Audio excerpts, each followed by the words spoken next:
नमस्कार सभी को स्वागत है मेरे YouTube चैनल पीयूष मिश्र 13 पर। और आज हम बात करने वाले हैं वेद व्यास के महाभारत का जो 83वां विषय है भगवत गीता, उसके बारे में आज हम बात करेंगे। उससे पहले प्लीज़ चैनल को सब्सक्राइब कर लीजिए और सब्सक्राइब बटन के बगल में जो बेल आइकन है उसको भी प्रेस कर लीजिए ताकि मेरे वीडियोज़ को नोटिफिकेशन आपको बिल्कुल टाइम पर मिल जाए। वीडियो अच्छा लगे तो लाइक कीजिए और शेयर भी कीजिए आपके फ्रेंड्स और फैमिली के साथ ताकि हमारा चैनल ग्रो कर सके। और प्लीज़ प्लीज़ प्लीज़ वीडियो को एंड तक देखिए, आपको बहुत कुछ इस वीडियो से सीखने को मिलेगा। और आप सभी को नव वर्ष की हार्दिक शुभकामनाएं। आशा करता हूँ ये साल आपके जिंदगी का श्रेष्ठ सालों में से हो। थैंक यू भाई विश करने के लिए। हमारा तो पूरा साल ही अब तक खराब जा रहा था, तूने विश करती बहुत बड़ी बात है। और तुझे नहीं लगता तेरा न्यू ईयर बहुत जल्दी आ गया? हाँ भाई, मुझे पता है मैंने लगभग 1 महीने से चैनल पर कोई भी वीडियो नहीं डाली, पर ये फिर से मुझे याद दिलाकर ताना मारने की जरूरत नहीं है। हाँ, वीडियो की क्वालिटी हमेशा अच्छी होनी चाहिए और मैंने हमेशा उस पर फोकस किया है। चाहे देर में वीडियो आए पर वीडियो की क्वालिटी हमेशा अच्छी होनी चाहिए। और आज वैसे भी जनवरी का 22 तारीख है और आज अयोध्या में प्राण प्रतिष्ठा का उत्सव चल रहा है, तो मैंने सोचा आज के दिन ही अपलोड कर दूं अपना पहला वीडियो इस साल का, और ये साल अच्छा जाए, मैं यही आशा करता हूँ। और हाँ, आप इस वीडियो को एंड तक देखिए और मैं आपको 100% गारंटी देता हूँ कि आपको इस वीडियो से कुछ ना कुछ तो सीखने को मिलेगा अपने ज़िंदगी में अप्लाई करने के लिए। क्योंकि इस वीडियो में मैंने बताया कि श्री कृष्ण ने महाभारत युद्ध के समय अर्जुन से जो भगवत गीता की जो उनको शिक्षा दी थी अर्जुन को, उसके बारे में मैंने पूरा डिटेल में इस वीडियो में बात किया है। तो आशा करता हूँ आपको ये वीडियो अच्छा लगेगा। और प्लीज़ वीडियो का कमेंट्स में जय श्री राम कमेंट कर लीजिएगा और कमेंट्स में ये भी बताइएगा कि आपको इस वीडियो से क्या शिक्षा मिली। तो चलिए शुरुआत करते हैं आज की स्टोरी की। तो हमने पिछले एपिसोड में जाना था कि किस प्रकार सब लोग यहाँ पर युद्ध के लिए प्रस्तुत हो गए थे और उसी समय अर्जुन को श्री कृष्ण ने भगवत गीता की वाणी सुनाई थी। तो चलिए आज के वीडियो की शुरुआत करते हैं। युद्ध भूमि में उदासीन अर्जुन को देखकर कृष्ण ने कहा, हे अर्जुन, तुम इतने दुखी क्यों हो? इस घोर संकट के समय मोह ने कैसे तुम्हें घेर लिया? हे पार्थ, हे पराक्रमी, उठो और इस तुच्छ मोह को त्याग दो। मोहग्रस्त अर्जुन के ऊपर इस बात का कोई असर नहीं दिखा। उन्होंने कहा, हे मधुसूदन, मैं भीष्म और द्रोण जैसे पूजनीय लोगों पर कैसे अपने बाण चला सकता हूँ? गुरुजनों की हत्या करके सारे संसार के सुख प्राप्त करने से बेहतर है कि हम भीख मांगकर जीवन बिताएं। हे कृष्ण, मैं गहरे धर्म संकट में पड़ गया हूँ। मैं नहीं समझता कि इस पृथ्वी पर राज्य का धन या स्वर्ग का राज्य प्राप्त करके मैं सुखी हो सकता हूँ। मैं आपका शिष्य हूँ, मेरे लिए क्या उचित होगा, मुझे सलाह दीजिए। कृष्ण ने कहा, जिनके लिए शोक नहीं करना चाहिए उनके लिए चिंतित होकर तुम एक मूर्ख व्यक्ति की तरह बातचीत कर रहे हो। विद्वान जीवित या मृत लोगों के लिए शोक नहीं मनाता। शरीर धारण करने से पहले ना ही मैं था और ना ही कोई राजा था। शरीर त्यागने के बाद ना मैं रहूँगा, ना तुम रहोगे, ना राजा लोग रहेंगे। जिस प्रकार देही या आत्मा का बचपन, युवावस्था और बुढ़ापा है इस शरीर में, उसी प्रकार वह इस शरीर को छोड़कर दूसरा शरीर धारण करती है। इसलिए ये जानने वाला व्यक्ति कभी भी मोहग्रस्त नहीं होता। वे सुख और दुख को समान रूप से स्वीकार करते हैं। जो विनाश हो सकता है उसका कोई स्थायित्व नहीं है और जो अविनाशी है वो सदैव रहता है और उसकी कमी का अनुभव नहीं होता। ये आत्मा अविनाशी है, इसका कोई हत्यारा नहीं है, इसका कोई जन्म या मृत्यु नहीं है, इसका कोई अतीत नहीं है, कोई वर्तमान नहीं, कोई भविष्य नहीं। ये अमर, अनादि, शाश्वत और प्राचीन है। विनाश होने वाले शरीर में यही अविनाशी है। जैसे ही कपड़े पुराने होने पर उन्हें बदल दिया जाता है और नए कपड़े पहने जाते हैं, उसी प्रकार जब ये शरीर पुराना हो जाता है तो आत्मा नया शरीर धारण कर लेती है। इसी बात को समझाते हुए श्री कृष्ण ने एक श्लोक कहा था अर्जुन से, जो था, वाशांसी जीर्णानि यथा विहाय नवानि गृह्णाति नरोपराणि तथा शरीराणि विहाय जीर्णान्यानि सम्याति नवानि देहि। और फिर कृष्ण ने कहा, हे अर्जुन, जिसे ना शस्त्र काट सकता है, ना आग जला सकता है, ना पानी भेज सकता है, ना हवा सुखा सकती है, इस प्रकार स्थिर, अचल, शाश्वत, अवर्णनीय व आत्मा के लिए शोक करना उचित नहीं है। तुम तो क्षत्रिय भी हो। क्षत्रियों के लिए धर्म युद्ध से बढ़कर कोई धर्म नहीं है। ऐसा युद्ध सिर्फ नसीब वालों को मिलता है। यदि तुम इस धर्म समर में शामिल नहीं होगे तो तुम्हारा सारा धर्म यश नष्ट हो जाएगा और पाप में डूब जाएगा। तुम्हारे ये निंदा मृत्यु के कष्ट से भी ज़्यादा होगी। इसलिए संकोच ना करके युद्ध के लिए तैयार हो जाओ। इस युद्ध में अगर मरोगे तो स्वर्ग प्राप्ति होगी, जीवित रहोगे तो पृथ्वी का आनंद प्राप्त करोगे। इसलिए सब सुख, दुख, हानि, जय, पराजय की चिंता मत करो और इस युद्ध में लड़ाई करो। तुम पर कोई पाप नहीं लगेगा। तब श्री कृष्ण ने गीता के आध्यात्मिक उपदेशों की व्याख्या करते हुए कहा, जो लोग वेदों में दिए गए कर्मों पर विश्वास रखते हैं वे परिणाम प्राप्त करने के लिए भिन्न भिन्न काम से जुड़े रहते हैं। उनका हृदय ईश्वर में लीन नहीं होता, इसलिए तुम परिणाम की उम्मीद में काम मत करो। कर्मण्येवाधिकारस्ते मा फलेषु कदाचन। तुम्हारा कर्म पर अधिकार है पर फल पर कभी नहीं है। सर्दी और गर्मी, सुख दुख, लाभ हानि में समान रहने को योग कहते हैं। इसलिए इस ज्ञान में कर्म करके कर्मयोगी बनो। वेदों की उक्तियों और लोकोक्तियों से तुम्हारा मन अस्थिर हो रहा है। यदि मन ईश्वर के साथ एकाकार हो तब ही असली योग संभव है। अर्जुन ने पूछा, केशव, ईश्वर के साथ अपने मन को एकाकार रख सकने वाले स्थितप्रज्ञ व्यक्ति के लक्षण क्या है? कृष्ण ने स्थितप्रज्ञ व्यक्ति के लक्षण का वर्णन करते हुए कहा, जो व्यक्ति दुख में विचलित नहीं होता, सुख में प्रसन्न नहीं होता, क्रोध और भय से दूर रहता है, वह स्थितप्रज्ञ कहलाता है। जिस प्रकार कछुआ अपने इच्छानुसार अपने अंगों को बाहर निकालकर फिर अंदर भी कर लेता है, उसी प्रकार स्थितप्रज्ञ व्यक्ति अपने इंद्रियों को सुख की अनुभूति देने वाले भिन्न वस्तुओं से अपनी इच्छा हटा सकता है। जो अपने मन को अपने वश में नहीं रख सकता, उसकी हालत एक नाविकहीन नाव जैसा हो जाता है। जो अपने मन को वश में रख सकता है, केवल उसका मन ईश्वर में लीन हो सकता है।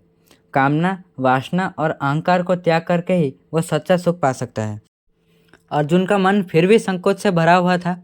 उन्होंने कहा, कृष्ण, तुमने स्थितप्रज्ञ व्यक्ति की प्रशंसा की, कभी कर्म की प्रशंसा कर रहे हो और कभी ज्ञान की। यदि ज्ञान कर्म से श्रेष्ठ है तो फिर इस हिंसा से भरे हुए युद्ध में मुझे क्यों शामिल करना चाहते हो? जो मेरे लिए उचित है वो क्यों नहीं कह रहे हो? कृष्ण ने कहा, निष्काम कर्म के बिना ज्ञान का उदय नहीं होता। बिना कर्म किए केवल तपस्या से किसी को ज्ञान प्राप्ति नहीं होती। कोई भी मनुष्य बिना कर्म किए एक पल भी नहीं रह सकता। यह प्रकृति का नियम है। जो कर्म को त्याग कर स्वयं को साधु कहता है परंतु मन में सभी इच्छाएं और वासनाएं रखता है, उस प्रकार के कपटी सन्यासी से कई गुणों में श्रेष्ठ वो व्यक्ति है जो कोई फल की आशा ना रखकर अपना कर्म कर रहा है। इसलिए निष्काम रूप से काम करो, यानी बिना किसी परिणाम की आशा किए बिना ईश्वर के साथ लय बनाकर कर्म करते रहो।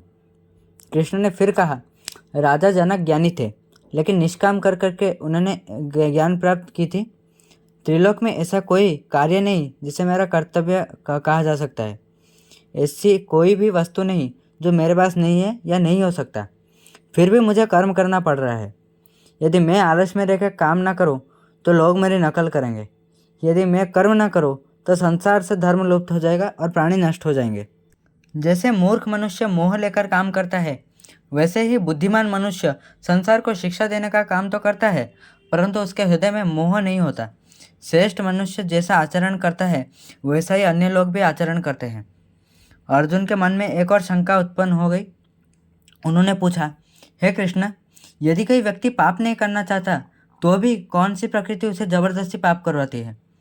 कृष्ण ने कहा, रजोगुण से उत्पन्न काम और क्रोध उसे पाप कर्मों में लिप्त करती है। ज्ञानी व्यक्ति का सबसे बड़ा शत्रु है काम। काम के रहने का स्थान इंद्रिय, मन और बुद्धि है। उनके द्वारा काम ज्ञान को धुंधला कर देता है और जीव को मोहित कर देता है। इसलिए इंद्रियों को वश में करो और सभी काम का विनाश करो। काम का विनाश करना आवश्यक है। शरीर में इंद्रियां सर्वश्रेष्ठ है, इंद्रियों में मन सर्वश्रेष्ठ है, मन से भी बुद्धि सर्वश्रेष्ठ है और बुद्धि से भी श्रेष्ठ है आत्मा। इसलिए आत्मज्ञान प्राप्त करो और बुद्धि से मन को स्थिर करके इस कामना नामक शत्रु को दूर करना होगा। कृष्ण कहने लगे, हे अर्जुन, मैंने अभी जो योग सिखाया वो सबसे पहले मैंने सूर्य को बताया था। सूर्य ने यह बात अपने पुत्र मनु से कहा था और मनु ने अपने पुत्र इक्ष्वाकु को कहा था। यह परंपरा चल रही थी, लेकिन समय के साथ ये नष्ट हो गया। यह कोई नई बात नहीं है जो मैं तुम्हें बता रहा हूँ। मैंने तुम्हें यह सलाह इसलिए दी है क्योंकि तुम मेरे प्रिय मित्र और भक्त हो। अर्जुन ने कहा, सूर्य का जन्म तो आपसे बहुत पहले हुआ था, आपने उन्हें ये सलाह कैसे दी? कृष्ण ने कहा, हे अर्जुन, इस जन्म से पहले तुम्हारा और मेरा हजारों बार जन्म हो चुका है। तुम्हें वो सब याद है नहीं, पर मुझे सब याद है। मैं जन्म मृत्यु से परे हूँ और अपने स्वभाव में रहता हूँ और अपनी माया के बल से जन्म लेता हूँ। जिस समय संसार में धर्म का नाश हो जाता है और अधर्म बढ़ जाता है, तब मैं धरती पर अवतरित होता हूँ। साधुओं की रक्षा और दुष्टों का नाश करने और लुप्त हो रहे धर्म की पुनर्स्थापना करने के लिए मैं अवतार लेता हूँ। यदा यदा हि धर्मस्य ग्लानिर्भवति भारत अभ्युत्थानमधर्मस्य तदात्मानं सृजाम्यहं परित्राणाय साधूनां विनाशाय च दुष्कृतां धर्म संस्थापनार्थाय संभवामि युगे युगे। अर्जुन ने कर्म संन्यास और कर्मयोग के बारे में पूछा। कृष्ण ने कहा, ये दोनों एक ही है, क्योंकि दोनों का परिणाम एक ही है। कर्मयोग के बिना संन्यास दुखदायी है, बल्कि कर्मयोगी सिद्ध हो जाता है और ब्रह्म दर्शन को प्राप्त कर लेता है। यदि कार्यकर्ता भगवान को फल अर्पित करके लगन से काम करे तो व्यक्ति संसार के साथ लिप्त नहीं होता। वो व्यक्ति ही असल में तपस्वी है और बिना संकोच के सभी प्राणियों का कल्याण करता है। अर्जुन के मन में बार बार होने वाले भ्रम के कारण कृष्ण ने कहा, जो बिना किसी हिचकिचाहट के खुद को मेरे प्रति समर्पित कर देता है, जो मेरे शब्दों को पढ़ता है और एकाग्र हृदय से मेरे लिए भजन गाता है, वह मेरा भक्त है और वास्तव में मेहनती और बुद्धिमान है। वही संसार में परम शांति पाता है और मोक्ष प्राप्त करता है। क्योंकि अर्जुन कृष्ण के दिव्य अनुभव के बारे में सुनना चाहते थे, तभी कृष्ण ने कहा, मैं सभी जीवित प्राणियों के हृदय में आनंदमय और चेतन रूप में स्थापित हूँ। मैं सृष्टि, स्थिति और प्रलय का स्वरूप हूँ। मैं दृश्य वस्तुओं में सूर्य, तारों में चंद्रमा, देवताओं में इंद्र, वेदों में सामवेद, रुद्रों में शंकर, वृक्षों में अश्वत्थ, हाथियों में ऐरावत, हथियारों में वज्र, गायों में कामधेनु हूँ, नागों में शेषनाग, शस्त्रधारियों में राम हूँ और पशुओं में शेर, अक्षरों में ओमकार, यादवों में वासुदेव और पांडवों में धनंजय हूँ। कृष्ण ने कहा, हे अर्जुन, तुम्हें इस विषय में ज़्यादा जानने की आवश्यकता नहीं है। बस इतना जान लो, मैं इस दुनिया को अपने एक हिस्से में ही समेट सकता हूँ। अर्जुन ने कहा, कृष्ण, मैं आपकी महानता का वर्णन सुनकर धन्य हूँ, परंतु मुझे आपके इस दिव्य रूप को देखने की बड़ी इच्छा है। कृष्ण ने कहा, ठीक है, तुम मेरा विश्व रूप देखना चाहते हो, मैं तुम्हें दिखाऊंगा। लेकिन क्या तुम इन नर्म आँखों से मेरे तेज सह पाओगे? इसलिए मैं तुम्हें दिव्य चक्षु दे रहा हूँ, उसकी सहायता से मेरे विश्व रूप का दर्शन करो। अर्जुन ने कृष्ण का विश्व रूप देखा। उसमें उन्होंने गतिशील पृथ्वी और अनंत ब्रह्मांड को देखा। उस रूप का जो तेज था, जो कि सूर्य या अग्नि का तुलना में भी बहुत ज़्यादा था, उस तेज को अर्जुन दिव्य आंखों की मदद से भी सहन नहीं कर पा रहे थे। और उन्हें यह देखकर आश्चर्य हुआ कि जैसे जलती हुई आग में पतंगे, और पतंगे का अर्थ क्या है मैंने अभी पिक्चर दे दिया है यहाँ पर और आप देख लीजिएगा।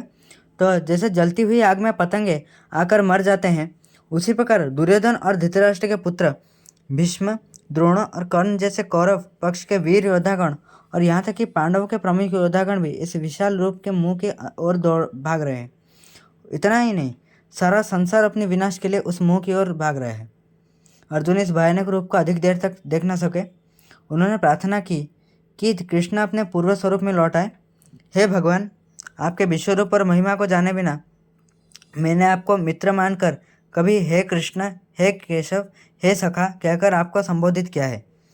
कभी घूमते समय, भोजन करते समय, सोते समय, अकेले में या मित्रों के साथ होते समय मैंने जो आपका उपहास किया है, उसके लिए कृपया मुझे क्षमा करें। कृष्ण अपने पूर्व रूप में लौट आए और बोले, हे अर्जुन, तुमने मेरे इस विश्व रूप में देखा कि मैं दुर्योधन, भीष्म, द्रोण, कर्ण आदि का अंत हूँ। चाहे तुम लड़ो या ना लड़ो, ये तो होकर ही रहेगा, यानी इन सब व्यक्तियों का मृत्यु तो होकर ही रहेगा। तो तुम अपने कर्तव्य पूरा करने में संकोच क्यों कर रहे हो? तुम अपने मन में से सब संदेह निकाल दो और मेरी शरण लेकर युद्ध के लिए तैयार हो जाओ। इसके बाद कृष्ण ने अर्जुन को शुद्ध और पवित्र भक्ति, शरीर और आत्मा, रजोगुण और तमोगुण, कौन से गुण देवताओं के लक्षण हैं और कौन से असुर के, इन सब के बारे में कृष्ण ने वर्णन किया। अंत में कृष्ण ने अर्जुन से कहा, हे अर्जुन, सभी धर्म को छोड़कर मेरी शरण में आ जाओ, मैं तुम्हें सभी पापों से मुक्त कर दूंगा। चिंता मत करो, तुम्हें मेरे द्वारा कही गई ये पवित्र कथा सुनी, अभी तुम्हारा मोह तो दूर हुआ ना? अर्जुन ने कहा, आपके प्रसाद से मेरा मोह नष्ट हो गया है। हे अच्युत, अभी तुम जो भी कहोगे मैं वो निस्संदेह करूँगा। मैंने जो अभी आपको ये बताई, जो भी मैंने अभी बताई, जो श्री कृष्ण ने जो शिक्षा दी थी अर्जुन को, ये संक्षिप्त रूप में था, यानी आप कह सकते हैं कि एक समराइज्ड वर्सन था भगवत गीता का। ये छोटा सा ही पार्ट था और मैं एक अनाउंसमेंट करना चाहता हूँ कि अभी एक नया सीरीज स्टार्ट करने वाला हूँ जो कि भगवत गीता के ऊपर होगा। एक एक श्लोक को हम जितना हो सके कम समय में हम उसका वर्णन करेंगे और उसको हो सके तो मैं शॉर्ट्स के रूप में सोच रहा हूँ उसको पोस्ट करूँ। तो आप उसके बारे में प्लीज़ सजेशन दीजिएगा कमेंट्स में। तो चलिए कंटिन्यू करते हैं। और ये सब अभी अर्जुन ने कहा कि अभी तुम जो भी हे अच्युत, अभी तुम जो भी कुछ भी कहोगे मैं वो निस्संदेह करूँगा।